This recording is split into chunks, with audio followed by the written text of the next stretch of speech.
Let's jump right in. When we walk down the street and look up at those towering skyscrapers, sweeping museums, or even just your standard apartment block, it's so easy to think we're just looking at massive scale art.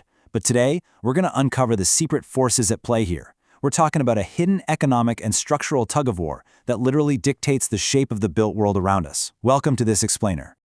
So, really, why do buildings look the way they do? There's this super common myth out there that famous architects just sit at their fancy desks, sketch out whatever wild shapes pop into their heads, and then, magically, the building just appears, totally free from any real-world constraints. But, as you probably guessed, the reality is way more complex, and honestly, a lot more fascinating. Because every single curve, every column, and every rectangular box is actually the result of a really rigorous, totally hidden battle against two massive forces: gravity and the budget. Now, to really grasp this battle, we've got to start with an absolutely crucial concept from the engineering world: finding the optimum. So what does this actually mean? Well, the optimum is basically the absolute best possible solution. It's that magical sweet spot where you maximize a structure's performance, things like its load-bearing capacity and its aesthetics, while simultaneously minimizing its total cost. This single, powerful idea is going to drive our entire structural journey today. Here's a quick roadmap for our explainer. First, we'll look at the cost of building, then dive into the concept of optimization. After that, we'll explore maximizing lightness, designing the optimum structure, the rise of symbolic capital, and finally, the actual reality of architecture globally. Let's get into it. Okay, part 1, the cost of building and the fundamental paradox involved. The second a budget is placed on the table, every structural engineer out there is faced with a massive problem. It's basically an economic seesaw between structural materials and labor. And the catch? They're completely contradictory. Think about it. If you want to dramatically reduce the amount of concrete or steel to save money on materials, well, suddenly you need highly specialized, incredibly expensive labor to actually make that complex, paper-thin shape stand up. But on the flip side, if you want to use cheap, unskilled labor, you have to seriously dumb down the design, which then demands a massive increase in heavy, expensive structural materials. Which brings us to part 2, the concept of optimization, or finding that elusive balance. So, how do engineers actually navigate this crazy seesaw? Well, they look for the ultimate compromise.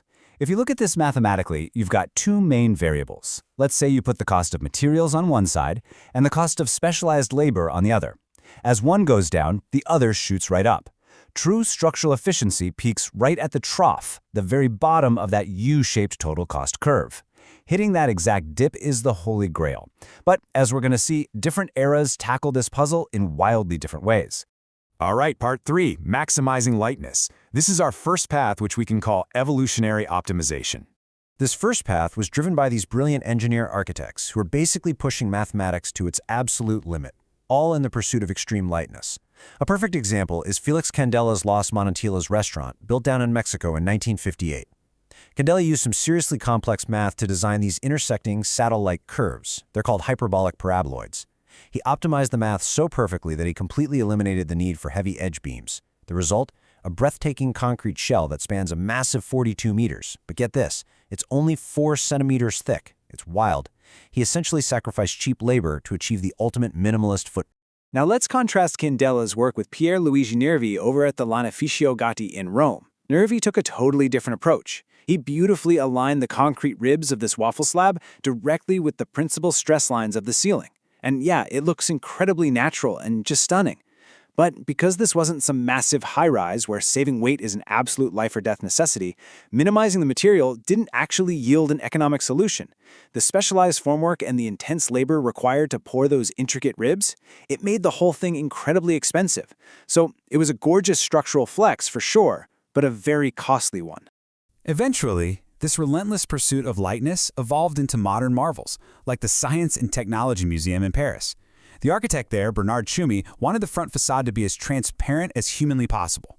So the structural engineer, Peter Rice, literally invented a suspended glass system using these highly complex cable trusses.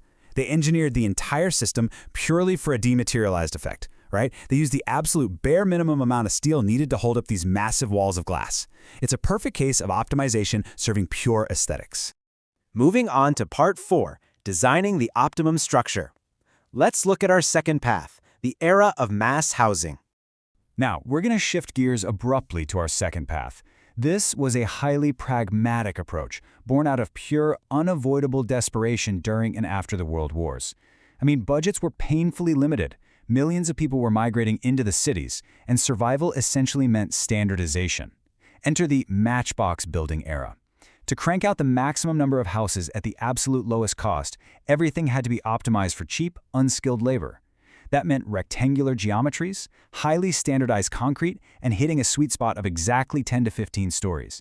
In this case, the mathematical optimum dictated literally every single dimension. During this era, engineering decisions strictly dominated the design process. The architect was no longer the grand visionary defining the shape. Honestly, the engineer spreadsheet was. Architects basically just had to try and squeeze some small measure of aesthetics or quality into those super rigid, highly optimized cost boundaries. It was function and economy in their purest, most raw industrial forms. Okay, Part 5, the rise of symbolic capital. This brings us to Path 3, optimizing the design structure. So, as wealth really started to grow across Europe and the US in the 1960s, architecture was finally allowed to break free from those strict, penny-pinching engineering optimums. To really understand this third path, we have to look to the sociologist Pierre Bourdieu, who came up with this concept of symbolic capital. Basically, the idea is that if prestige and recognition can literally generate money for you, well, then that prestige is a form of capital. When you apply that to architecture, a crazy, rule-breaking building by a famous star architect isn't just a shelter anymore. It becomes symbolic capital itself. It brings immense prestige, tourism, and real economic activity to an area. Suddenly, the building is the investment. And honestly, there is absolutely no better example of this than Frank Gehry's Guggenheim Museum in Bilbao. Gehry designed these completely random, formless curves and just clad the whole thing in expensive titanium, all to revitalize the city's economy. And let's be real, nothing about this shape is naturally optimized for gravity or for cost. In this scenario, the structural engineer's only job was to take the architect's wild vision and mathematically optimize the hidden steel members just enough so the building wouldn't fall down. And guess what? It worked perfectly. It became a massive economic catalyst for the whole region. Finally, Part 6, the reality of architecture. Let's take a global perspective here. All right, so we've looked at paper-thin concrete shells, ultra-efficient mass housing, and shiny titanium museums. But now, it's time for a bit of a sobering reality check. 99.4%. I really want you to let that number sink in for a second. According to urban theorist Mike Davis, 99.4% of the city population in Ethiopia actually lives in illegal, informal squats. And in Turkey, that number is nearly 43%. We spend so much time marveling at suspended glass facades in Paris or the massive symbolic capital of a place like Bilbao. But the truth is, the vast, overwhelming majority of the world's buildings are not designed by famous architects. They aren't optimized by elite engineers either. Global architecture is primarily driven by traditional master builders in rural areas and by informal, squatter survival tactics in the megacities. For most of the planet, architecture isn't about pushing advanced mathematics to the limit at all. It's simply about making do with whatever materials you happen to have on hand. Which leaves us with this final, really provocative thought. We've seen how this intense tug-of-war between materials, labor, and wealth creates the incredible, diverse buildings that we love to study. But if the soaring titanium museums and those perfectly engineered concrete shells represent just a tiny, almost microscopic fraction of humanity's actual built environment, while the rest of the world is building purely for survival, who is architecture truly for? I challenge you to look at the buildings in your own city today through this completely new economic lens. Thanks so much for joining me on this explainer, and keep questioning the world around you.